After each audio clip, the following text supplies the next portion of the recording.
Assalamu alaikum everyone, peace be with you guys. Welcome back to the umMah channel. Today I wanted to talk about the wisdoms and the lessons behind the story of Abraham, peace be upon him, listening to God's command of killing his one and only one son. This is a story that we celebrate for this upcoming Eid. But it's a very difficult story to comprehend right away and even tell it to people outside of our faith, even people within our faith. So I wanted to address two wisdoms that we gain from the story that might help us understand it a bit more.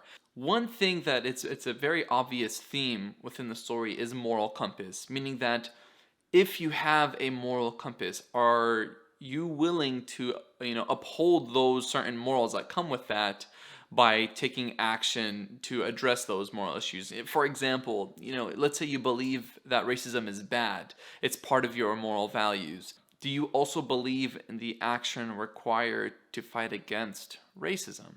It's a funny question because you would think the obvious answer is yes, but for many of us, we have many morals and values. We believe in environmentalism, but we don't like to take actions to help out the environment.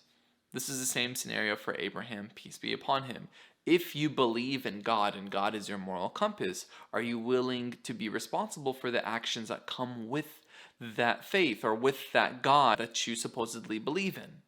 It's a very, I think difficult question to answer for many of us, because what if those actions are uncomfortable? What if those actions we don't think are the best? Or what if those actions, are confusing? Are those justifications to not follow those actions? And if you don't follow those actions, do you no longer believe in that moral compass? And with Abraham's case, he obviously believed in God, and he believed in the actions that come with believing in God, even if it was something as killing his son. Now, some of you are like, wait, hold up. How can God be your moral compass if he's asking you to do something immoral like killing an innocent person?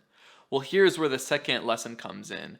God will never ask you to do something immoral or unethical. God stopped Abraham in the story and gave him a sheep to kill instead. Because that was kind of the lesson that, number one, if God is your moral compass, then you must also accept, the actions and the commands that God gives you. At the same time, God will never command you to do something, unbeneficial towards us, something that is harmful, something that is bad. It might be uncomfortable at times, it might be difficult at times, but it'll never be immoral. So if God is true and we believe in him, he is our moral compass, and he'll never ask us to do something that we can't handle, something that is immoral and is unethical.